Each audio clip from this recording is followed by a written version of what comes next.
NHL Draft season is upon us with the draft at the end of the month. It's time for us to get in shape and ready for who the Wild may select. We take a look at a few mock drafts from around the industry's experts today on Locked on Wild. You're Locked on Wild, your daily podcast on the Minnesota Wild. Part of the Locked On Podcast Network, your team every day.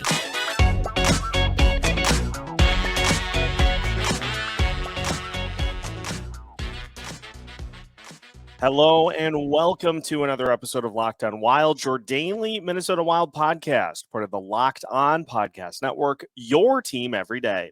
Thanks for making Locked on Wild your first listen each and every day. Make sure you subscribe on YouTube and your favorite podcast platforms so you don't miss out on any of our content throughout the week.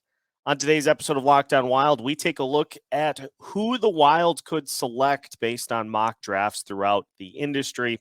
We'll take a look at what The Athletic thinks the Wild could do with their 21st pick in the first round, and our old friend Gabe Foley will take a look at his mock draft today and try to get a sense of some names that are associated with the Wild as of right now. Today's episode of Locked on Wild brought to you by Game Time. You can download the Game Time app, create an account, and use code LOCKEDONNHL for $20 off of your first purchase. My name is Seth Topol, your daily Minnesota Wild insider, and taking a little break from player evals. The draft is at the end of the month, so it's time for us to get up to speed as to who the Wild may take with their first-round pick, the 21st overall selection in this year's first round. And so what we're going to do today, we've got Gabe Foley's latest NHL mock draft. We have from The Athletic, Corey Pronman's latest mock draft, and we have one from the Hockey Writers as well.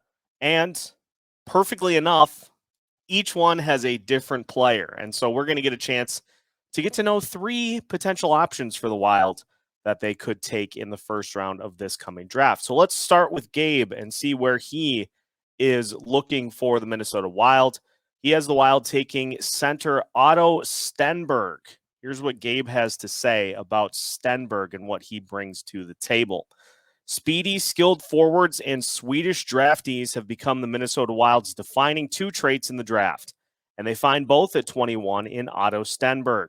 While questionable league play and an awkward frame leave some skeptical, Stenberg's ability to dominate play against his peers internationally shows how much potential he has. The Wild, once again, don't need much in the draft, and Stenberg's fluid style could help Minnesota hedge their bets against some of their riskier prospects. It's always hard to say where Judd Brackett will lean, but Stenberg feels like a safe bet. Foley also mentions, for other options, I trust Minnesota is confident they could bring over a Russian if they had to, opening the door for Mikhail Gulyayev or Dmitry Simashev. They may also be one of the first teams in on Gavin Brindley, was expected to slip, but could be a favorite among a small few. So Stenberg is Foley's pick for the Wild in the first round. Let's take a look at how he is rated. Recruit Scouting ranks him 41st among their top 100 NHL prospects. That's Gabe Foley's list, ironically enough. So Stenberg, number 41 out of 100, and Foley mentions a tireless playmaker who excels at keeping his head up and navigating through tight space. Stenberg is the type of player that you simply can't take the puck from. The issue is his inconsistency from competition to competition. If Stenberg can bring his international performances to league play, he'll become a much more valuable player. Here is what Scott Wheeler has to say for Otto Stenberg as he has his top 100 prospects, top 32 prospects, I beg your pardon. And Stenberg checks in on this list at number 29 out of those 32. Here's what Wheeler has to say about what Stenberg brings to the table. He is 5'11", so keep that in mind as well. Wheeler notes he's a crafty handler who hangs on to pucks to spin away from pressure, attacks in and out of crowds, makes plays into space for himself, and can comfortably make plays through layers to others. He's also got an accurate shot from mid-range and regularly picks corners. I love the way he attacks on angles to help prevent defenders from taking him one-on-one and to take pucks from the perimeter to the interior and create chaos around the slot and the net. When he plays with pace and intention, he seems to have the puck all the time, and he's both effective and flashes his skill in all three zones. There have been times where he looks like he's trying to do a little too much and trying too hard to impress and make things happen instead of allowing the game to come to him. But even when things aren't going his way and the points aren't falling, I've always liked his involvement level, so it's hard to get too down on him. He's a smooth skater. He's got smooth hands. He's patient under pressure and can find his way out of trouble weaving and swerving through holes or away from sticks. He's quick side to side on little jumps and drags, and he likes to try to take D one-on-one, which can result in some high-end plays, but also some turnovers. He's a first-round talent who passes the eye test, and I think it's only a matter of time until he starts to produce more consistently. I don't think anyone who is familiar with his game would be surprised if he becomes a contributing top 9 forward at the NHL someday. So, a lot to unpack there.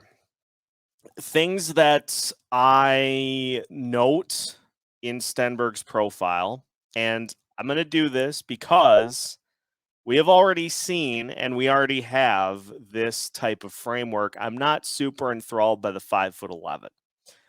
And this is where we kind of, I think Minnesota gets cookie cuttered into taking players of a particular framework. And it seems like that's kind of what they rely on. We see this on defense a lot because we seem to have only defensemen that are around 5'10". You got to be willing to break the mold sometimes. And so that Stenberg is 5'11". And I know you're not going to get a game-breaking 1C drafting 21st. You're just not. That's just not how that works. In order to be able to do that, you have to be drafting in the top 5. And so we're not going to get somebody of that caliber drafting 21, but at the same time, it would be nice to get another center, I think. I think center has to be considered one of the top needs for this team in the draft. You could look at defense as well, but I think center, I think you got to just keep taking, like the Minnesota Vikings do. You got to keep taking offensive linemen until you find some that fit. And so I'm just going to keep pounding the table for centers until the Wild are successful on some and can put them into the lineup. So Stenberg as a potential pick, from what we heard, a solid player, but I just am not enamored with the 5'11". Like a little more than that. So there is good news. Height-wise, we're going to finish the show at the peak, pun fully intended. So we will have a few taller options for the Minnesota Wild as we continue today's episode of Locked On Wild after this. There is nothing more stressful than trying to find tickets for a big event the day of. Let's say you're sitting at home, you want to go to the Twins game, so you grab your friends and you head online to try to find tickets. Well, good luck. Game Time, though, is here to try to make the buying experience a little less stressful. Game Time is the fast and easy way to buy tickets for all the sports, music, comedy, and theater near you. With killer deals on last-minute tickets and their best price guarantee, you can stop stressing over the tickets and start getting hyped for the fun you'll have. Snag the tickets without the stress with Game Time. You can download the Game Time app, create an account, and use code LOCKEDONNHL for $20 off your first purchase. Terms apply. Again, create an account and redeem code LOCKEDONNHL for $20 off. Download Game Time today. Last-minute tickets, lowest price, guaranteed. Continuing today's episode of Locked On Wild, once again, thank you for making Locked On Wild your first listen each and every day. If this is your first time tuning into Locked On Wild, we are glad to have you and hope that you stick with us through the rest of the offseason into next season as well. If you are an everydayer that tunes in every single day of the week, and I know there are many of you that do, we're glad to have you back for another episode. So, Otto Stenberg, our first prospect we're taking a look at here today. Let's move on a little higher up the ladder. Corey Pronman has the Wild taking center Calum Ritchie of the OHL. And for Pronman, he says, I think Ritchie saved his draft stock with a strong U18 Worlds, and I think he'll go anywhere between number 15 to number 25 on draft day. He's got an excellent combination of traits between his skating, skill, and 6'2" frame down the middle. Scott Wheeler has this to say about Calum Ritchie of the Oshawa Generals. Ritchie is the complete package. From my first live viewing of him 2 Octobers ago in St. Catharines, when he looked like the Generals' most talented forward in just the second game of his OHL career, to his 4-goal, 7-point series in Oshawa's 6-game first-round defeat against the Frontenacs last year, to his Helinka performance last summer, to my most recent live viewings of him in Oshawa in Langley at the CHL Top Prospects game, and in Switzerland for the U18 Worlds. Though I've been surprised that Hockey Canada, given his two-way and face-off track record, has played him on the wing. Ritchie has consistently impressed me. On the puck, he's a multifaceted playmaker who often looks like a player who was the number 2 pick in the 2021 OHL priority selection and an OHL first all-rookie team member. He's got quick hands. He's prolific on breakaways and in the shootout. Also a plus. A dangerous curl and drag wrister. Decent cleverness to his game as a passer, whether through seams or often blind. Slick skill in traffic and out wide sliding pucks under sticks and rotating through coverage or past checks for a player his size, and a knack for finessing pucks into spots for him or his line mates to skate onto. He has also begun to fill out his frame, which has helped turn him into a diligent, relied-upon two-way player off the puck. This year, wearing an A as a 17-year-old with the Generals, he was arguably their most consistent forward while playing a key role on the penalty kill and late in games in the face-off circle where he is really strong. Also a plus.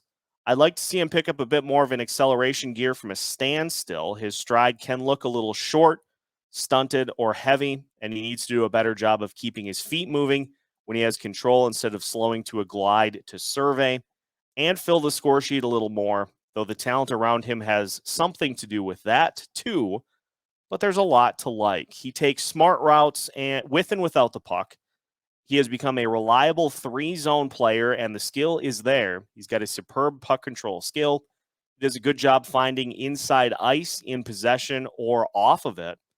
He's also a very selfless player for his age who is quick to change in the offensive zone and will sooner make the right play than try to overdo it.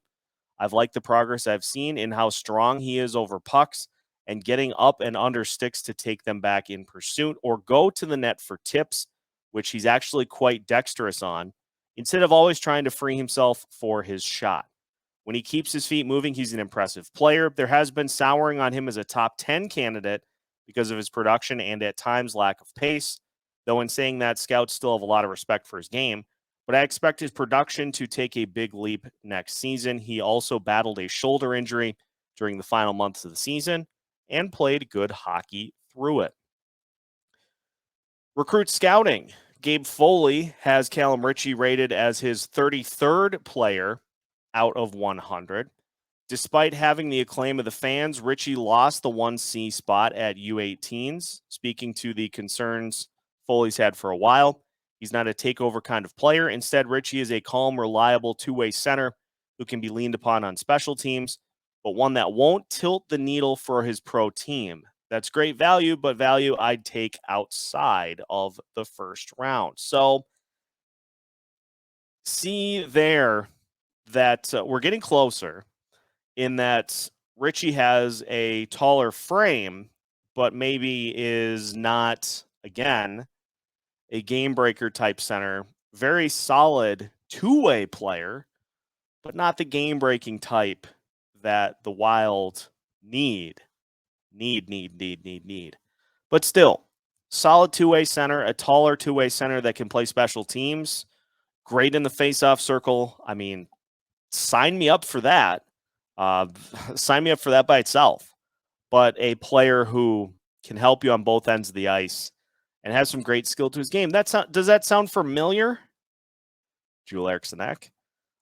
So Ritchie, obviously, a promising name as well. And we're going to have Gabe on to ask about these players here in the next couple of weeks as we get closer to the draft. But we just want to start putting some names out there to get you familiar so that once the draft happens, we can say, oh, yeah, we talked about those guys. We know what they bring to the table.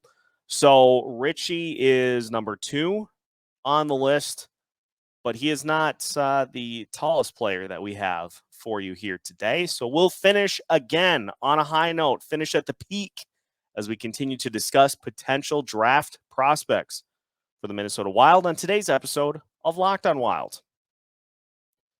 Final segment of today's episode of Locked on Wild. Once again, thank you for making Locked on Wild your first listen each and every day. Again, for the everydayers, we'll have Alex Micheletti on for Monday's episode, in which we'll talk a little bit about potential assistant coach candidates for the Minnesota Wild, piggybacking off of yesterday's episode, in which we talked about Brett McLean. We'll recap some of that, and we'll talk about the Stanley Cup final, I'm sure, as well on Monday's show. So, one final name to get to, and this is the mock draft courtesy of the Hockey Writers.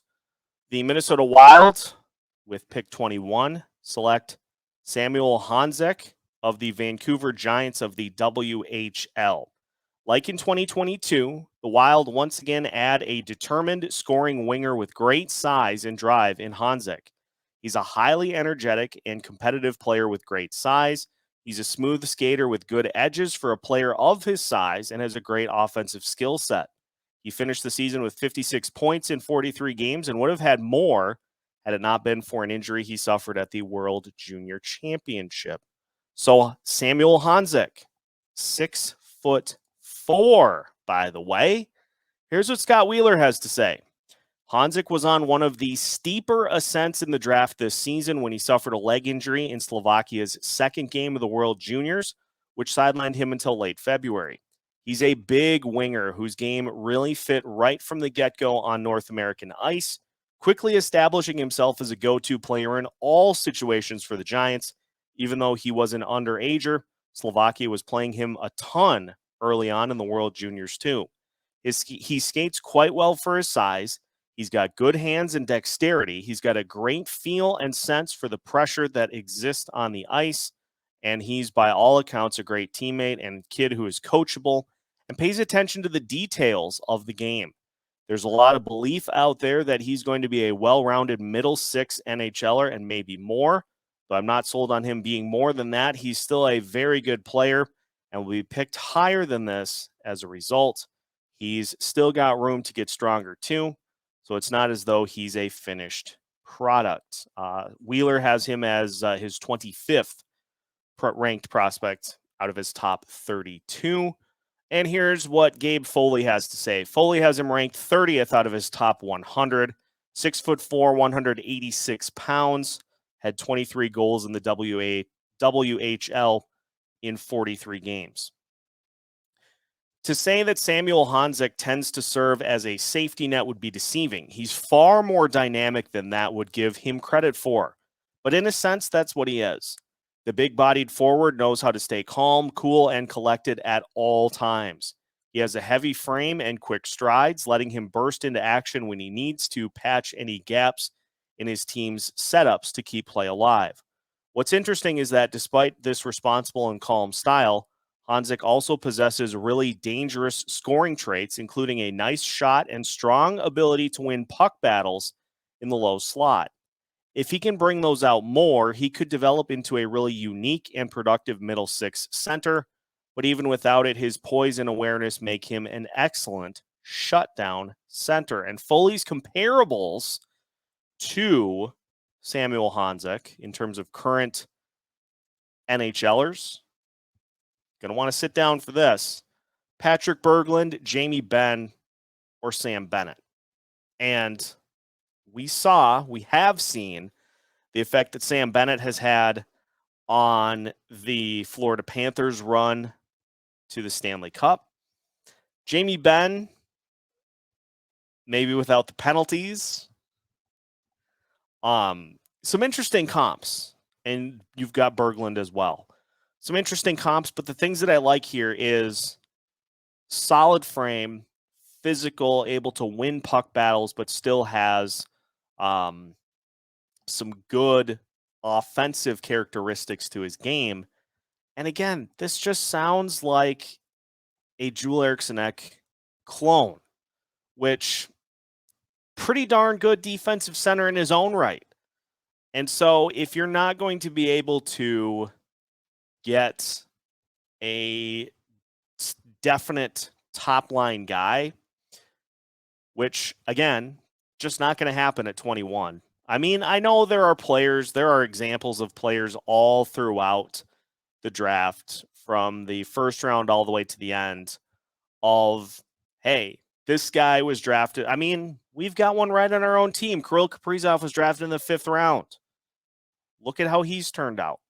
So I'm not saying it's impossible to do at the back half of the first round, but your hit percentage in the top 5 in terms of what you need that player to be is way higher than even lower in the first round. And as the round goes, and at this point, honestly, with the history that the Minnesota Wild have drafting in the first round, yes, they've had hits from Dumba to Spurgeon to Brodin to Eriksson-Ek. They've had hits in the first round, but they have had some horrible misses in the first round.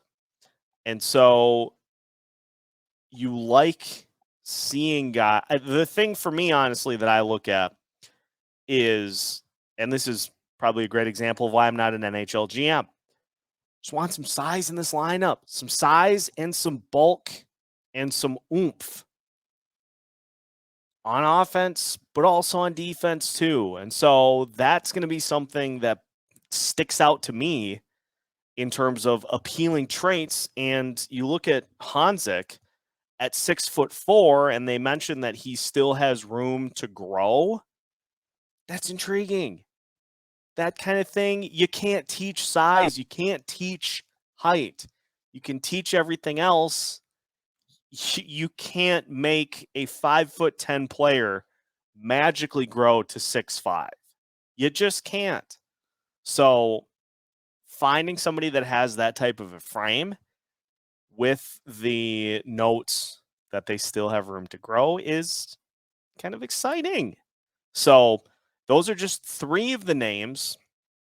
We'll have plenty more between now and the end of the month for the NHL draft, but it is kind of exciting to get into NHL draft mode. We are going to do more of this because it helps me to learn some of these names, and then it helps all of you as well to have just a little idea as to what these guys bring to the table, so that when one of them inevitably is drafted, we can go back and say, hey, we talked about that guy. So 3 names: Otto Stenberg, Calum Ritchie, and Samuel Honzek. I would say they're ordered in terms of, you're turning the burner on the stove.